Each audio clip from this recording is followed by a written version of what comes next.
Hello बच्चों, let's see the question. Question says consider the following statement. हमें जो statement दिए गए हैं हमें वो देखेंगे और चूज द करेक्ट ऑप्शन को। कौन सा वो स्टेटमेंट है जो कि करेक्ट है उसको हम कंसीडर करेंगे। यहाँ पे हमारा की कॉन्सेप्ट होगा, एक हम देखेंगे process of preparation of ether और उसका यूजेस भी हम कंसीडर करेंगे, यूजेस ऑफ ईथर। पहला स्टेटमेंट हमें दिया गया है alcohol undergoes dehydration process in presence of protic acid such as H2SO4 and H3PO4। अगर हम अल्कोहल का डिहाइड्रेशन प्रोसेस देखेंगे, depending upon the condition alcohol form करते हैं ईथर या फिर अल्किन। क्योंकि जब हम अल्कोहल फॉर एग्जांपल हम लेते हैं CH3 CH2OH, जब उसको हाइड्रेशन हम करते हैं in presence of H2SO4 at 443 kelvin, तो हमारा फॉर्मेशन होगा alkene CH2 double bond CH2। ये हुआ हमारा alkene formation. But similar alcohol को अगर हम देते हैं H2SO4 but temperature at 413 kelvin, तो हमारा फॉर्मेशन होगा एक ईथर C2H5O C2H5। एंड ये जो फॉर्मेशन होता है ether, it is through dehydration process.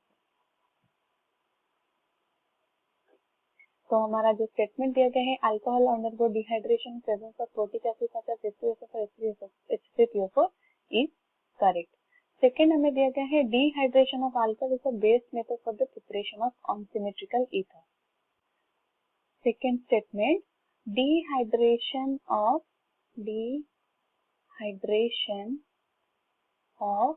Alcohol और हमारा फॉर्मेशन होगा ईथर। अगर हम इसका प्रोसेस देखेंगे, it will be CH3 CH2OH जब रिएक्ट करता है H+ के साथ, तो ये हमें फॉर्मेशन करता है CH3 CH2OH H पॉजिटिव, एक प्रोटोनेटेड अल्कोहल फॉर्मेशन करेगा।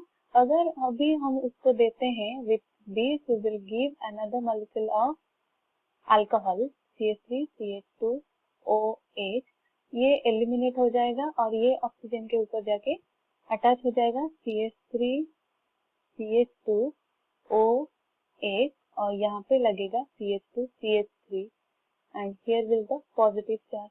नेक्स्ट क्या होगा, डीप्रोटोनेशन होगा with elimination of the hydrogen, तो ये बॉन्ड इसके ऊपर चला जाएगा माइनस ऑफ H+, तो हमें मिलेगा ether CH3 CH2O CH2 CH3। ये जो प्रोसेस हमें देखे that is dehydration of alcohol to forming ether. और this process dehydration process is used for 1 degree primary alkyl group only, primary, और it can be secondary alkyl group but not for unsymmetrical ether। But हमें दिया गया है statement में ये process हम choose करते हैं for unsymmetrical ether, that means option 2 is wrong. Third में दिया गया है phenol can be easily converted into ether bye Williamson catalyst. In the case of Williamson catalyst, Williamson synthesis में क्या होता है, हमारा जो प्रिपरेशन होता है ऑफ अनसिमेट्रिकल ईथर, इस प्रोसेस में हम अनसिमेट्रिकल ईथर प्रिपेयर कर सकते हैं। और in the case of phenol, जब हम रिएक्शन देखेंगे इन phenol OH reacting with NaOH,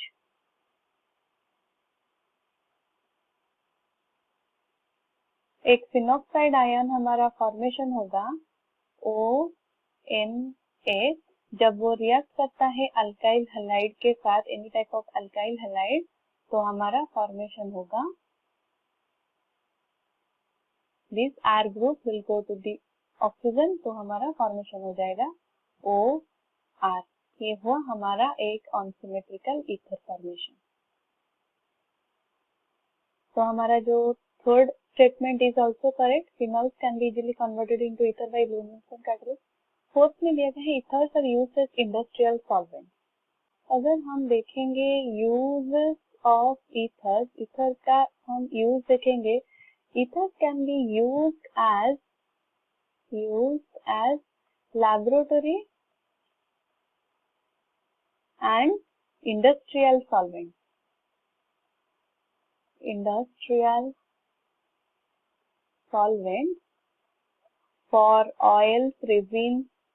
for oils, resins and gum। And अगर हम उसका अनदर यूज भी देखेंगे, it can be used as refrigerant.